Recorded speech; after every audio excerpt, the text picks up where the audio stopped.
नमस्कार दोस्तों, आज का सेशन आपके लिए बहुत इंपॉर्टेंट है। क्यों? क्योंकि वन स्टॉप सॉल्यूशन होने वाला है। आज मैं एवरेज के वो सारे इंपॉर्टेंट क्वेश्चंस को ले आया हूं, जहां पर आप एक क्लास में देखकर आप वो सारे एवरेज के क्वेश्चंस को कर पाएंगे। आपके लिए पार्ट 1, पार्ट 2, पार्ट 3 जैसे क्लासेस को करने की जरूरत नहीं है। जिनको तैयारी एकदम नहीं है, अब शेष मात्र 40 दिन बचा है। इस 40 दिन के शेष मात्र में एसएससी ने एक और खुशी आप लोग के सामने रखी है। वो खुशी क्या है कि आप लोग की सीट बढ़ा दी गई है। लगभग 45,284 समथिंग सीट आप लोग के लिए कर दी गई है। तो ये अंतिम मौका अपने हाथ से जाने ना दे। इसी कारण से आपके सामने कुछ ऐसा सेशन लाना चाहता हूं जो एक क्लास में आपकी पूरी चैप्टर है ना वो खत्म हो जाए। तो मैंने पूरी कोशिश किया है कि एक क्लास में आपकी चैप्टर खत्म हो जाए। बस आपसे एक ही रिक्वेस्ट करना चाहता हूं कि सेशन को लास्ट तक देखें और पूरा देखें। यहाँ बताए गए, विश्वास कीजिए, यहाँ बताई गई जितने भी प्रश्न है ये सारे के सारे इंपॉर्टेंट है और 100% एग्जामिनेशन में आ सकते हैं। तो सेशन को जरूर देखिए। सेशन को देखने से पहले एक बार सेशन को जरूर शेयर जरूर कर दीजिए। ठीक है, चलते हैं पहली क्वेश्चंस की ओर। पहला क्वेश्चन क्या बोल रहा है कि किसी कक्षा के 15 छात्रों की औसत आयु 14 वर्ष है। इनमें से 6 छात्रों की औसत आयु 15 वर्ष है और अन्य 8 छात्रों की औसत आयु 13 वर्ष है। तो 15वें छात्र की आयु कितनी है? इस तरह के प्रश्नों को हम क्या करेंगे, पहले 15 छात्रों की जो औसत आयु है 14, इसे निकाल लेंगे। इसे कैसे निकालेंगे? देखिए, इसको 30 कर देंगे और इसको क्या कर देंगे, 7 कर देंगे। तो 7 ये कितना हो गया, 221। यहाँ पता चल गया कि 221 वर्ष है कुल मिलाकर। अब हम इनमें देख रहे हैं कि इनमें 6 छात्रों की औसत आयु 15 है, यानी 6 गुने 15 हम कर लिए। तो 6 गुने 15 छक्के कितना हो गया, 90। फिर देख रहे हैं कि बाकी अन्य 8 छात्रों की कितनी है, तो 8 गुने 13, 8 गुने 13, 13 अट्ठे कितना होता है, 104। ठीक है, कुल मिला के मेरे यहाँ पर 6 8 14, यानी 14 का कुल उम्र कितना हो गया है मेरा, यहाँ पर 4, यहाँ पर 9 और 1। तो 15वें का एज कितना हो जाएगा? तो 15वें का एज निकालने के लिए आपको क्या करना होगा, 210 में से 194 आप घटा दें। ठीक है, तो 210 में से आप 94 घटाएंगे तो कितना साल आ जाएगा, 16 साल। तो 15वें का एज कितना हो जाएगा, 16 साल। समझ में आया? चलते हैं नेक्स्ट प्रश्न की ओर। देखिए, a car cover up first 270 kilometer at an average speed 40 kilometer per hour and the next 85 kilometer at an average speed 50 kilometer per hour. Find the average speed in whole the journey. ये speed, average speed की math है, पर मैंने ले आया है। ठीक है ना? आपको पता है कि चाल क्वेश्चन समझे। एक कार पहले 272 किलोमीटर की दूरी 40 किलोमीटर प्रति घंटा की औसत चाल से और अगले 85 किलोमीटर की दूरी 50 किलोमीटर प्रति घंटा की औसत चाल से तय करती है। तो पूरी यात्रा के लिए औसत चाल कितनी है? हम जानते हैं कि औसत चाल बराबर क्या होता है? औसत चाल बराबर होता है कुल दूरी बटे कुल समय। कुल दूरी बटे कुल समय। तो कुल दूरी बटे कुल समय कैसे होगा? तो कुल दूरी मैं यहाँ देख रहा हूँ कि मेरे पास कुल दूरी 272 है और प्लस कितनी है, 85 है। ये मेरे पास दूरी हो गया। समय कैसे निकालेंगे? तो ये दूरी को पार करने में 40 लगा, यानी 272 अपॉन यहाँ पर क्या होगा, 40 प्लस यहाँ पर क्या होगा, 85 अपॉन कितना होगा, 50। ठीक है, तो देखिए दूरी बट्टा चाल ये समय हो गया, दूरी बट्टा चाल ये समय हो गया, ऊपर दूरी है तो कुल दूरी बट्टे कुल समय। यानी यहाँ पर आपकी 5 और 2 यहाँ पर हो गया 7, 7 8 7 हो गया 15 और 2 1 हो गया 3। और नीचे आपको एलसीएम लेना पड़ेगा। 40 50 का एलसीएम होता है 200, है ना? यानी 5 से आपको 40 50 का एलसीएम 200, तो 40 से भाग लेंगे तो 50 होगा। तो यानी 5 दूनी 10, 5 सत्ते 35 और 5 दूनी 10, 10 यानी 13, यानी 1360 हो गए यहाँ पर। प्लस यहाँ कितनी हो गई, 4 से गुना करना होगा, 4 पंचे 20, 4 अट्ठे 32, 32 और 2 कितना 34, यानी 340। तो कुल मिला के आपको यहाँ पर 357 बटा यहाँ पर 1 गुने यहाँ पर आपको 200 और नीचे कितनी हो जाएगी यहाँ पर, यहाँ हो जाएगी 4 6 4 10 और यहाँ पर हो गया 3 3 6 1 7 हो जाएगा और यहाँ पर 1 हो जाएगा। आप इसे काट दें, है ना? इसको रेसिप्रोकल हो जाएगा, समझ रहे हैं? ये 2 शून्य से ये 2 शून्य कट गया। 17 दूनी 34, 17 एकम 17, यानी जो आपकी जो औसत चाल है वो क्या हो जाएगी, 42 किलोमीटर पर आवर। ठीक है, तो मैंने यहाँ पर क्या किया, कुल दूरी और ये दूरी बट्टा ये d1 अपॉन क्या हुआ, V1, है ना? आप देख रहे हैं यहाँ पर, सॉरी यहाँ 85 होगा। तो आपने देखा कि मैंने यहाँ ले लिया D1 प्लस D2 अपॉन क्या लिया? D1 upon V1 plus D2 upon V2। ठीक है? चलते हैं नेक्स्ट प्रश्न की ओर। संख्या A, B और C और D के औसत क्रमशः 9, 6, 4 है। A और B का औसत यानी A प्लस बी कितना हो जाएगा? A प्लस बी कितना हो जाएगा? औसत 9 है यानी हो जाएगा 18। B और C का औसत 6 है यानी B प्लस C कितना हो जाएगा? B प्लस C हो जाएगा 12। C प्लस D का औसत 4 है तो C प्लस D कितना हो जाएगा? 8 हो जाएगा। आपसे भाइयों और बहनों, आपसे पूछा AD का औसत क्या होगा? AD औसत पूछने के लिए आप A और D देख रहे हो, तो यहाँ पर कोई कंपेयर भी नहीं है कि हम सबको जोड़ दें। पहले इन दोनों से हमें क्या निकालना होगा? इन दोनों से हमें B को हटाना होगा। यदि हम ये 1, ये 2 और ये 3, ये जो 3 इक्वेशन आया, हम यदि 1 और 2 को माइनस कर दें, यानी A plus B minus B minus C equal to क्या हो जाएगा? 18 माइनस 12। कितनी हो जाएगी? B से B कट गया, यानी A माइनस सी बराबर हो जाएगा 6। और फिर इन दोनों को जोड़ दें, तो A minus C plus C plus D equal to कितना? 8 और 6 कितना हो गया? 14। तो यहाँ से C और C कट गया, यानी आप देख रहे हो कि A प्लस डी का योगफल 14 है। आपसे क्या पूछा है? A और D का औसत ज्ञात कीजिए। तो A और D का जब औसत ज्ञात करेंगे, तो औसत ज्ञात करने के लिए 2 अंक है तो नीचे 2 से भाग देंगे, तो आप 14 को भी 2 से भाग देंगे, तो कितना हो जाएगा? 7 हो जाएगा। तो इसकी आंसर क्या हो जाएगी? 7। समझ रहे हैं? आज मैं ऐसी प्रश्नों को लेकर आया हूं ना, जो आपकी एग्जामिनेशंस में बिल्कुल आपको हूबहू ऐसे देखने को मिलेगी। यदि आप सेशन को मिस करते हैं, सेशन को पूरा नहीं देखते हैं, तो पछतावा आपको ही होगा, क्योंकि अब एग्जामिनेशंस की समय बची नहीं है। आपके सामने कुछ ऐसा चीज लाया जाए जिससे कि आपकी तैयारी हो जाए और एक क्लास में ही आपको वो कॉन्फिडेंट बिल्ड हो जाए। 9 संख्याओं का औसत इतना है, तो 9 संख्याओं का औसत इतना है, तो पहले हम इसे क्या करेंगे? 9 संख्याओं से इसे गुणा कर लेंगे। 9 छक्के 54 का 4, यहाँ हो गया 5 और 9 दूनी 18। तो कितना हो गया यहाँ पर? 154.5, है ना? 185.4। उनमें से 3 संख्याओं का औसत इतना है, तो 3 गुने कितना होगा यहाँ पर?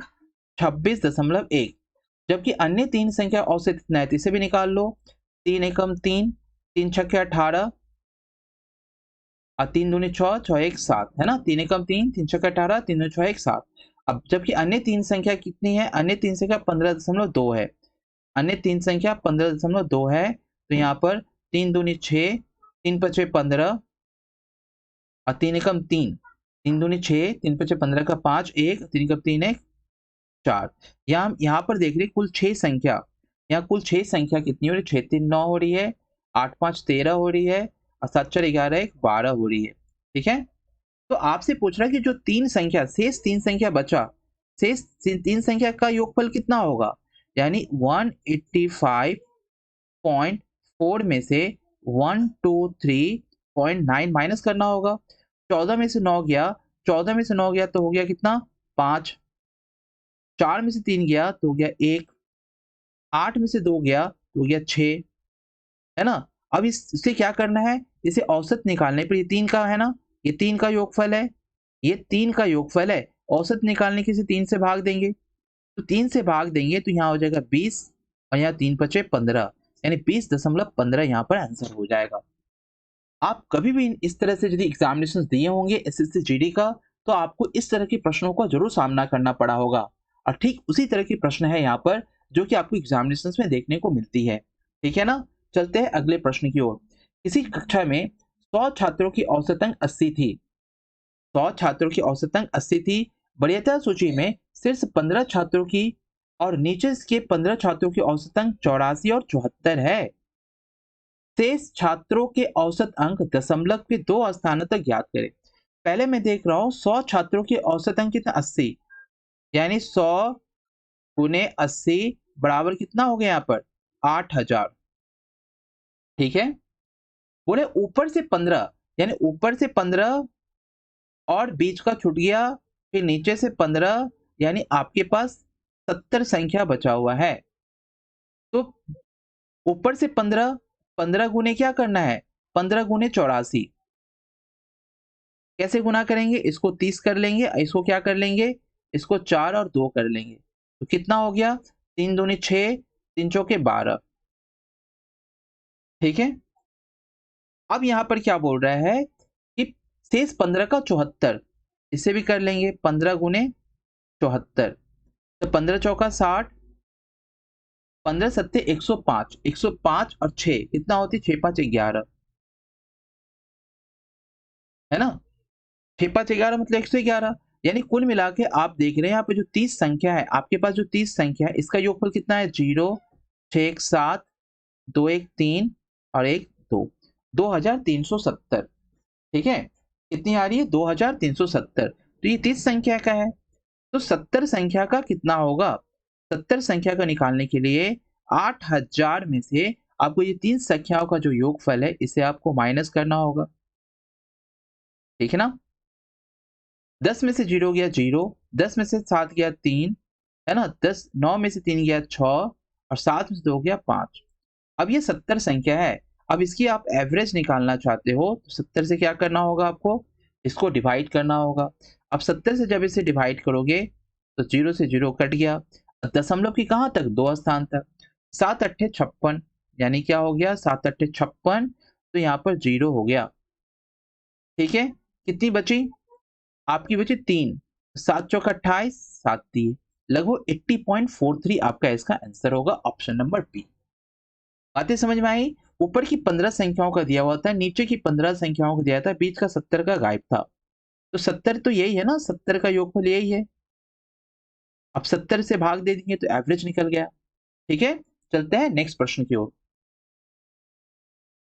6 धनात्मक संख्याओं का औसत इतना है, पहली संख्या अंतिम 5 संख्याओं के योगफल का 2/3 है, अंतिम 5 संख्याओं का औसत ज्ञात करें। बहुत ही अच्छा प्रश्न है, बहुत ही अच्छा प्रश्न है दोस्तों, जरूर ध्यान से देखिए। 6 धनात्मक संख्याओं का औसत 12.5 है, यानी 6 का औसत कितना है, 12.5, तो 3 का कितना हो जाएगा, 25 हो जाएगा। ये समझ रहे हैं क्या कर रहा हूं, मैं इसे आधा कर दिया, इसे डबल कर दिया, तो मैं आसानी से इसे मल्टीप्लाई कर पाया, 75। बोला पहली संख्या अंतिम 5 संख्या के योगफल का 2/3 है। मान लिया अंतिम 5 संख्या, माना अंतिम 5 संख्या क्या है, अंतिम 5 संख्या, है ना, अंतिम 5 संख्या मैं क्या मान लेता हूं, x। तो पहली संख्या क्या हो जाएगी मेरी, पहली जो संख्या हो जाएगी अंतिम 5 संख्या की योगफल, अंतिम 5 संख्या के योगफल के 2/3, यानी 2/3, और इन दोनों का योगफल ही तो 75 है। तो मैं यहाँ पर कर सकता हूँ x plus 2x upon 3 equal to क्या लिख सकता हूँ, क्या लिख सकता हूँ, 75। ठीक है, अब 3 एकम 3 2 5, यानी 5x अपॉन 3 इक्वल टू क्या हो गया, 75। अब यहाँ 5 से काट दीजिए तो कितना हो गया, 15, तो x इक्वल टू कितना हो गया आपका, 45। और आपसे क्या पूछा, अंतिम 5 संख्याओं का औसत, तो ये 5 संख्याओं का तो योग है, ये क्या है, 5 संख्या का आपके पास क्या है, ये योग है। ठीक है, औसत निकालेंगे तो 5 से आप भाग देंगे, इसकी जो औसत निकल के हो गई 9। ठीक है, इसकी औसत क्या निकल के आएगी, 9। ठीक है दोस्तों, आपको सेशन कैसा लग रहा है, जरूर कमेंट बॉक्स में बताएं दोस्तों, क्योंकि यहाँ की प्रश्न ना बहुत ही इंपॉर्टेंट है, मैंने चुन चुन कर बहुत मेहनत किया है इस प्रश्न को बनाने के लिए, उसके बाद आपके सामने मैं यहाँ पर ला रहा हूँ। नेक्स्ट प्रश्न क्या है, 5 सदस्यों वाली कंपनी, 5 सदस्यों वाली कंपनी ए की औसत आयु 44.8 वर्ष है, और 4 सदस्य वाली एक अन्य कंपनी बी की औसत आयु 48 वर्ष है ना, कंपनी बी की कुल आयु कंपनी ए की कुल आयु से कितनी प्रतिशत कम है। 5 सदस्यों की वाली कंपनी की ए की औसत आयु कितनी, इतनी है, तो आप 5 से क्या करो, 5 गुने क्या करना है, 44.8। ठीक है ना, आप इसे गुना कर दो, तो 5 अट्ठे 40, फिर 5 चौकी 20, 20 और 4 कितना हो, 24, अब 5 चौकी 20, अब 20 और 4 20 और 2 कितना हो गया, 22। ठीक है ना, समझ में आई, 5 अट्ठे 40 का सुनना, 4 हासिल बचा था, 5 चौकी 20, 20 में 4 जोड़ा 24, 2 हासिल बचा, 5 चौकी 20, तो 22 हो गया। ठीक है सर, ये किसका है, ए का है। अब बी का क्या बोल रहा है, 4 सदस्य वाली अन्य कंपनी बी उसका औसत आयु कितनी है? बी। तो बी का मैं निकाल लूं। बी का कितना है? 48 गुने क्या होगा यहाँ पर 4, 4 अट्ठी क्या होगा 32, 4 चौके 16, 16 3 19। अब दोनों में कंपेयर करो। क्या बोला है प्रश्न? प्रश्न बोला है कंपनी बी की कुल आयु कंपनी ए की कुल आयु से कितना प्रतिशत कम है? कितना कम है? यानी आप यहाँ पर 224 में से 192 को आप घटाते हो तो कितना निकल के आ रहा है? 2, 12 में से 9 गया 3 और ये कट गया। मैं बोल रहा हूँ 32 कम है। लेकिन किसके सापेक्ष में बोल रहा है? कंपनी बी की कुल आयु कंपनी ए की कुल आयु से। किससे? आप प्रश्न पूछो किससे? तो बोल रहा है ए से। ए कितनी है? 224। ए 224 गुने आपको क्या करना है? यहाँ पर 100 करना है। ठीक है, अब इसे भाग लगा दो। 4 से भाग लगाओ, 4 पंचे 20, 4 छक 24, 4 अट्ठे 32। ठीक है, और लग रही क्या? हाँ सर, और लग रही 8 सत्ते 56। यानी आप देख रहे हो कि यहाँ पर 100/7 हो रही है। 100/7 ऑप्शन नंबर सी। सिंपल सा सीधा सा सवाल है, बस आपको पढ़ना है। जैसे ये बोलता है वैसे आप कर दीजिए, वैसे एग्जीक्यूट कीजिए, आपकी 100% आंसर निकल कर आएगी। 4 संख्याओं का औसत 60 है। पहली संख्या शेष तीनों संख्या का योगफल का 1/3 है। फिर उस तरह का सवाल। तो 4 संख्या औसत 4 गुने 60 आपका कितना हो गया? 6 चौक 24 यानी 240 हो गया। शेष तीनों संख्या का योगफल मैं x मान लूं तो पहली संख्या कितनी हो जाएगी? पहली संख्या हो जाएगी x/3। अब इन दोनों का योगफल तो ये है, यानी x प्लस x/3 बराबर कितना है? 240। 3 एकम 3 एक 4, यानी यहाँ 4x/3 बराबर कितना हो गया? 240। ठीक है, अब ये 4 से 24 कट जाएगा 6 बार में, तो x निकल जाएगा 6 18। x जो है ना, शेष तीनों संख्याओं का योगफल, शेष तीनों संख्याओं का योगफल कितना है? 180। तो पहली संख्या आपसे ज्ञात करने वाले थे। पहली संख्या तो ये है ना, यानी 180 को फिर क्या करना है? 3 से भाग लगाना है, यानी 3 छक्के 18। पहली संख्या कितनी निकली? 60 निकली। बार बार मैं फिर से बोल रहा हूँ, ये बहुत इंपॉर्टेंट सेशन है। प्लीज आप इसे पूरा देखें और अंत देखें, बार बार देखें, क्योंकि ये वन स्टॉप सॉल्यूशन है। मैंने इतनी मेहनत की है ना इस प्रश्न के पीछे, इससे बाहर आपका प्रश्न आएगा ही नहीं, ये मेरी 100% गारंटी है। एक कैंप में भाग ले लड़कियों का औसत आयु 16 वर्ष और लड़कों की औसत आयु 16 वर्ष और लड़कियों की औसत आयु 13 वर्ष। यदि कैंप में भाग ले रहे लड़कों और लड़कियों की औसत आयु का अनुपात 2:3 है, तो सभी प्रतियोगिताओं की औसत आयु कितनी है? यानी मैंने बोला कि ये बॉयज है और ये गर्ल है और ये 2:3 में है, जिसमें औसत आयु लड़कों की औसत आयु 16 है और लड़कियों की औसत आयु 13 है। इसमें हम वेटेड एवरेज से बनाएंगे। मैंने मान लिया कि मेरा 13 ही है, 13 से 13 कंपेयर किए, इससे इसको कंपेयर किया तो 0 और 0 फिर 3 से जाके मल्टीप्लाई करेगा तो 0। अब ये हो गया प्लस। ठीक है, मैंने लिखा यहाँ पर प्लस। अब 16 से कंपेयर किए तो देख रहे हैं +3, यानी 3 दूनी 6, 13 3 दूनी 6, यहाँ पर 6 लिखा। और ये दोनों जुटेगी, 3 अदू कितना हो गया? 5, यानी कितना हो गया? 5। यानी यहाँ पर कितना आंसर हो जाएगा? 13 प्लस 1 पूर्णांक कितना हो जाएगा? 1/5। 1/5 को हम 0.20 लिख सकते हैं, यानी मेरा यहाँ जो आंसर हो रहा है 14.20 आंसर हो रहा है। ठीक है, तो यहाँ पर बोल रहा है कि प्रतियोगिता की औसत आयु कितनी होगी, तो आप आसानी से वेटेड एवरेज या ऐसे आप JSM बोल सकते हो। ठीक है ना, तो 14.20 हो गया। बात समझ में आया कि यहाँ पर 2 और 3 था, मैंने 13 ही ले लिया, इससे कंपेयर किया तो देखा 0, तो यहाँ 0 हो गया, पर इससे कंपेयर किया देखा इससे 3 ज्यादा है, इस 3 को मैंने किससे मल्टीप्लाई? 2 से, तो 3 दूनी 6। अब 6 लिख दिया, लेकिन दोनों संख्याओं में बटेगा ना, दोनों के पास बटेगा, तो 6/5 1.20। यदि आप डायरेक्ट करना चाहते हो, तो क्या करना होगा आपको? 16 दूनी 32, ऐसे 16 दूनी आपको 32 करना होगा, प्लस 13 तिया 39 करना होगा, और तब जाके इसे 5 से भाग लगाना होगा। यानी 16 दूनी 32 हो गई, 13 तिया 39 हो गया, बट्टे 5 हो गया, है ना, 9 2 11 हो गया, 3 3 6, 1 7 हो गया। अब 5 से भाग लगा दो, तो आपकी आंसर आ जाएगी 14.2। ठीक है, नेक्स्ट क्वेश्चन। 15 संख्याओं का औसत 55.4 है। पहली 6 संख्या का औसत 50, अगली 4 संख्या औसत 60.5, शेष संख्या औसत क्या होगा, आप आसानी से निकाल सकते हो। तो 15 गुने क्या करना है हमें, 15 संख्या औसत कितना दिया है, 55.4 दिया है। तो 15 चौका 60, 0 हो गया, दशमलव गया, 15 पचे 75, 75 और 6 होता है 75 और 6 होता है 81। ठीक है, 8 बचा, 15 पचे 75, 75 और 8 कितना होता है, 75 8 75 8 83, यानी 831.0 हो गया। 6 संख्या का औसत कितना, 6 से इन दोनों को यदि मल्टीप्लाई करेंगे तो कितना आ जाएगी, 300। फिर 4 को इससे मल्टीप्लाई करेंगे तो 4 पंचे 20, 4 पंचे 20, ठीक, 4 पंचे 20 हो गया, और 6 चौक 24, 6 चौक 24 एक 25, समझ रहे हो, यहाँ पर देखो 60.5, कायदे से गुना करो ठीक रहेगा, 4 पंचे 20, 0 हो गया, है ना, 4 0 0 2 हो गया, 6 चौक 24, यानी 242 कितनी आ रही है, 242, इसे आप जोड़ दो, ये हो गया आपका 2, ये हो गया आपका 4, ये हो गया 3 2 5, ठीक है। यानी आप देख रहे हो कि ये 6 संख्या और यहाँ पर 4 संख्या मिलाकर कितनी संख्या हुई, 10 संख्या।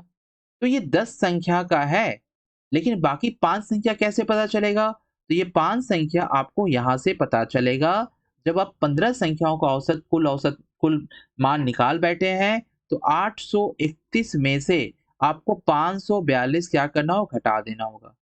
तो 11 में से 2 गया, 11 में से 2 गया तो कितना, 9, 12 में से 4 गया, 12 में से 4 गया 8, और 7 में से 5 गया, 7 में से 5 गया तो कितना हो गया, 2, यानी 289 आती है। अब इसकी औसत निकालना है, औसत पूछा है ना, तो अब इसे क्या करना होगा, 5 की है, जिसे औसत निकालेंगे तो 5 से भाग लाएंगे, यानी 55 25, कितना बचा, 3 पर 9, 5 सत्ते 35, ठीक ना, 3 पर 9, 5 सत्ते 35, 36 37 38, 3 पर 9 यानी 40, 5 अट्ठे 40, यानी 57.8 आपका इसका आंसर होता है। बात समझे क्या? तो इस तरह के सवाल हमने पहले भी बनाया, इसी सेशन में बनाया, तो मुझे नहीं लगता है कि इस तरह के सवाल आपको दिक्कत आएगी। नेक्स्ट क्वेश्चन, एक छात्र की अंक गलती से 78 के बदले 92 दर्ज कर दिए गए, इसके कारण कक्षा के औसत अंकों की आधे की वृद्धि हो गई, आधे की वृद्धि हो गई, कक्षा में छात्रों की संख्या कितनी है? 78 के बदले 92 दर्ज कर लिया गया, आपको 78 के बदले क्या दर्ज कर लिया गया, 92 दर्ज कर लिया गया। बात समझ में आ रहे हैं कि आपको क्या किया गया, 78 के बदले 92 दर्ज कर लिया गया, यानी एक कक्षा के अंक गलती से 78 के बदले 92 दर्ज कर लिया गया, तो इसके कारण से कक्षा के औसत अंकों के आधे की वृद्धि हो गई। 78 करता तो नहीं होता, लेकिन कितना वृद्धि हो गया, यानी 92 में से आपको 78 घटा देना है, कितना है, 12 में से 8 गया 4, और 8 में से 7 गया 1, 14 अंक बढ़ा, तो आधे की वृद्धि हो गई, मतलब 1/2 की वृद्धि हो गई। कक्षा में छात्रों की संख्या क्या थी, यानी आधा बराबर ही तो 14 है, तो 1 बराबर कितना होगा, 28, यानी कक्षा में विद्यार्थी की संख्या कितनी है, 28, सिंपल। नेक्स्ट क्वेश्चन, 45 और 25 और 45 बीच आने वाली अभाज्य संख्या का औसत कितना होगा? तो 25 के बाद कौन होता है, 25 के बाद अभाज्य संख्या कौन होता है, 29 होता है, 29 के बाद कौन होता है, 31 होता है, 31 के बाद कौन होता है, 37 होता है, 37 के बाद कौन होता है, 41 होता है, और 41 के बाद आपका 43 होता है। 9 10 17 18 19 20 21, यानी 9 1 10 17 18 19 20 21, यानी कितना हो गया, 21, 6 4 10 10 3 13 13 3 16 17 18, यानी कितना हो गया, 181। कितनी संख्या यहाँ पर, 1 2 3 4 5, 5 से भाग लगा दीजिए, कितना होता है यहाँ पर, 5 दिए 15, फिर कितना बचा, 3 पर 1, 5 छक्के 30, है ना, 3 पर 1 और 1/5, है ना, और 1/, कितना निकल गया, 5, तो ये इसका राइट आंसर होगा। नेक्स्ट प्रश्न, जब 38 किलोग्राम के भार वाले व्यक्ति को नए व्यक्ति द्वारा प्रतिस्थापित, बहुत इंपॉर्टेंट, वेरी वेरी इंपॉर्टेंट सम से ये बहुत ही इंपॉर्टेंट सम से आपके लिए, ये रिप्लेसमेंट वाला मेथड है। 38 किलोग्राम के भार वाले एक व्यक्ति को नए व्यक्ति द्वारा प्रतिस्थापित किया जाता है, तो 5 व्यक्तियों के औसत भार में 2.8 किलोग्राम की वृद्धि होती है, तो नए व्यक्ति का भार कितना है, आपकी नए व्यक्ति की भार निकालनी है कि नए व्यक्ति की भार कितनी हो जाएगी। अद्भुत प्रश्न है और बहुत ही अच्छा प्रश्न है, यहाँ पर आप देख सकते हैं, ठीक है ना। तो इस तरह के प्रश्नों के लिए आप क्या करेंगे, देखिए यानी 5 व्यक्ति के औसत भार में 2.8 किलोग्राम की वृद्धि होती है। 5 व्यक्तियों के औसत में, यानी पांचों में 2.8, 2.8, 2.8 वृद्धि होगी। तो इस तरह के सवाल को क्या करना है आपको, 2.8 को 5.8 से मल्टीप्लाई करना है। 5 व्यक्तियों के औसत भार में 2.8 किलो की वृद्धि होती है, यानी सब में 2.8 की वृद्धि होगी ना। तो यहाँ पर आपका आ जाएगा 5 अट्ठे 40, 5 दूनी 10 और 10 अचार 14, यानी कुल मिलाकर ओवरऑल आपकी जो भी एवरेज थी ना, उसमें 14 किलोग्राम की वृद्धि हुई कुल वजन में। बात समझ रहे हैं? कुल वजन में 14 किलोग्राम की वृद्धि हुई। ठीक है, तो 38 किलोग्राम के भार वाले एक व्यक्ति के नए व्यक्ति द्वारा प्रस्तावित किया गया, तो 5 व्यक्तियों के औसत भार में इतना वृद्धि हुई। यानी कहने का मतलब कि पहले 38 किलो वजन था, कितना 38 किलो का हटा के कितना वाला आदमी आ गया, तो 38 इसमें जोड़ देंगे, यानी 8 4 12, 3 1 4 1 5, यानी 52 किलोग्राम के आदमी आ गया। किसके स्थान पर? 38 किलोग्राम के स्थान पर 52 किलोग्राम का आदमी आ गया, जिसके कारण से यहाँ पर 2.8 किलोग्राम की औसत में वृद्धि देखने को मिली। ठीक है, चलते हैं नेक्स्ट प्रश्न की ओर। तीन संख्याओं में से पहली संख्या दूसरी संख्या की 3 गुनी और तीसरी संख्या की 2 गुनी है। मोस्ट इंपॉर्टेंट प्रश्न, बहुत ही ज्यादा इंपॉर्टेंट प्रश्न है ये। तीन संख्याओं में से पहली संख्या दूसरी संख्या की 3 गुनी और तीसरी संख्या के 2 गुनी है। कौन? पहली संख्या दूसरी संख्या की 3 गुनी और तीसरी संख्या के 2 गुनी है। पहली संख्या दूसरी संख्या की 2 गुनी, यानी मैं दूसरी संख्या को मान लेता हूं यहाँ पर x। पहली संख्या क्या हो जाएगी? पहली संख्या दूसरी की कितनी? 3 गुनी है, तो 3x। लेकिन जो पहली संख्या दूसरी संख्या की 3 गुनी और तीसरी संख्या के 2 गुनी, यानी तीसरी संख्या क्या हो जाएगा? तीसरी संख्या क्या हो जाएगा? तीसरी संख्या के क्या हो जाएगा? 2 गुनी, यानी मुझे क्या करना होगा? 3x/2। अब बोल रहा है कि इन तीनों संख्याओं का औसत 110 है, तीन सबको जोड़ना होगा। 3 1 4, यहाँ देख लो 4x plus 3x/2 equal to 110 है। तो 110 को क्या करना है मुझे? 3 से मल्टीप्लाई करना है। ठीक है, 4 दूनी 8, 8 दूनी 11, यानी 11x/2 बराबर कितना हो जाएगा? 3 3 0। अब 11 से कट गया ये 3 बार में, तो x बराबर कितना हो गया आपका? 60। x बराबर कितना हो गया? 60। आपसे पूछा क्या जा रहा है? सबसे छोटी संख्या, सबसे छोटी संख्या तो 3x है ना। x बराबर क्या निकल के आया? सबसे छोटी संख्या कौन होगी? तो सबसे छोटी संख्या ज्ञात करें। इसमें सबसे छोटी संख्या क्या होगी? सबसे छोटी संख्या कौन है आपका? यही तो है ना। सबसे छोटी संख्या तो यही निकल के आ रही है, क्योंकि पहली संख्या दूसरी की 3 गुनी है और तीसरी संख्या की 2 गुनी है। तो सबसे छोटी संख्या कौन निकल के आया? 60। यदि आप ऐसा करते हैं 3/2 गुने आप ऐसा करते हैं 60, तो कितना आता है?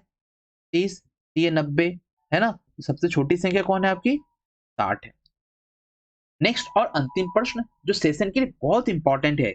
एक विद्यालय में 20 लड़कियों का औसत भार 52 किलोग्राम, 54 किलोग्राम और 50 किलोग्राम भार वाले 2 विद्यार्थियों को प्रवेश कर दिया गया। इस नए औसत को पुराने औसत के अनुपात बताइए। 20 लड़कियों का औसत कितना है? 52 किलोग्राम, यानी 20 गुने क्या होगा यहाँ पर? 52। ठीक, तो कितना हो गया?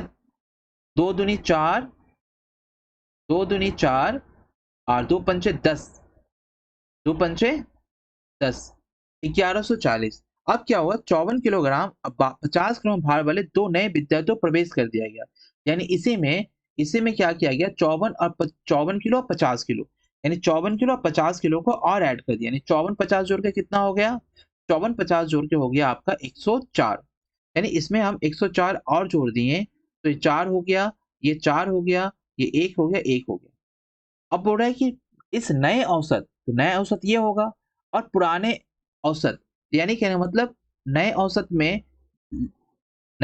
में लड़कियों की संख्या कितनी हो जाएगी? 22। अब पुराने औसत तो पता है आपकी, 20 लड़कियों का औसत कितना है? 52 है, तो यहाँ पर आप 52 ही रखो, है ना। यहाँ पर आप क्या रखो? अनुपात 52 ही रखो, या यहाँ पर भी आप ऐसे कर लो 1040 अपॉन कितना? 20, क्या निकल के? 52 निकल के आएगी। ठीक है, अब इसे आप काटो, तो देखो आप इसे काटो, 11 दूनी 11 कम 11, 11 चौक 44, ठीक ना। सब कट जा रहा है, सब का सब आपको कट रहा है, देखो ये से ये कट दो तो सेम सेम आ रहा है, यानी 1:1 आंसर आ रहा है इसका। तो दोस्तों सेशन कैसा लगा प्लीज आप मुझे कमेंट बॉक्स में बताएं। आप अपनी राय जरूर दें क्योंकि आपकी राय हमारे लिए बहुत इंपॉर्टेंट है। ठीक है, तो मैं ज्यादा वक्त नहीं लूंगा। इस 15 क्वेश्चंस को आप एग्जामिनेशन से एक दिन पहले भी जरूर देख के जाना क्योंकि ये आपके लिए बहुत ही महत्वपूर्ण होने वाला है। ठीक है, तो मन लगा के पढ़िए। वादे के साथ मैं आपसे से विदा लेता हूँ और मन लगा के पढ़िए, और क्या बोलूं कि मन लगा के कंटिन्यू पढ़ते रहिए। ठीक है, चलिए मिलते हैं नेक्स्ट सेशन में।